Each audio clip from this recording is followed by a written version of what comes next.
আজকে ছিল হাটবার, আর এই হাটবার করেই আমাদের ঘরে বাজার করা হয়। প্রতি সপ্তাহে আমাদের এখানে দুদিন করে হাট বসে, আর হাটের দিনগুলোতেই বাজার করা হয়, তাতে ঘরে সবজি থাকুক বা না থাকুক। আজকের হাটে কি কি বাজার করে আনলো সেটাই তোমাদেরকে দেখাই। এখানে দেখো দুয়াটি শাক এনেছিল, ছেঁচি শাক, অনেকদিন ধরে আমি খেতে চাইছিলাম।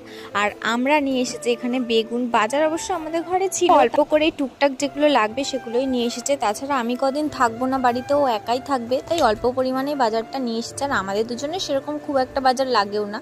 আর এই দেখো ব্যাগের মধ্যে ছাতা। চলো এবার ফ্রিজে আগের যে বাজার আর নতুন যে বাজার এনেছে সবগুলোই গুছিয়ে টুছিয়ে রাখি। তো হ্যালো এভরিওয়ান, সবাই কেমন আছো? আশা করছি সবাই খুব ভালো আছো। আবার একটা নতুন ব্লগে জানাচ্ছি সবাইকে অনেক অনেক ওয়েলকাম।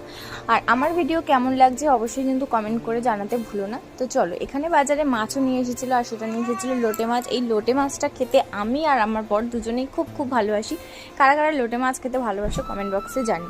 তো চলো এখন ফ্রিজটা পরিষ্কার করে নিই, কারণ পরিষ্কার না করলে সব জিনিস যতই ফ্রিজে থাকুক নষ্ট হয়ে যায়। এবার আগের সবজি আর নতুন সবজি সবে প্যাকেট প্যাকেট করে ফ্রিজে ঢুকিয়ে রাখি, কারণ আমি তো বাড়ি থাকবো না। আর আমি গুছিয়ে না রাখলে ওর সময় একদমই হবে না, কারণ ওর কাজের চাপ খুবই বেশি, যে ও গুছিয়ে রাখবে সেটা ওর পক্ষে সম্ভব না একদম। চলো সবজি তো গুছানো কমপ্লিট, এবার মাছটা রেখে দিই ফ্রিজে। আর ফ্রিজে আমাদের যেন একটু মাংস ছিল, তার সত্ত্বেও মাছ নিয়ে এসেছে। চলো বাজার গুছিয়ে সোজা চলে এসেছি রান্নার দিকে। এবার আজকে রান্না করব গোলা রুটি আর আলু ভাজা, কারণ আর বিকেল থেকে শরীরটা একদমই ভালো লাগছিল না, তো ভাত খেতেও আমার ইচ্ছে করছিল না। আর ওইদিকে আমার বর বললো তাহলে তুমি গোলা রুটি আর আলু ভাজা বানিয়ে ফেলো, দুজনে সেটাই খেয়ে। তাছাড়া সন্ধ্যেবেলায় অনেক কিছু খাওয়া হলে রাত্রে সেরকম খাওয়ার ঝামেলা একটা খুব থাকে না, সেই জন্য আজকে গোলা রুটি বানালাম। আর গোলা রুটি খেতে কে কে ভালোবাসো একটু কমেন্ট বক্সে জানিও। আর মাঝে মাঝে না এই শরীর খারাপের মধ্যে সাধারণ খাবারগুলো যেন অমৃত লাগে, অমৃত।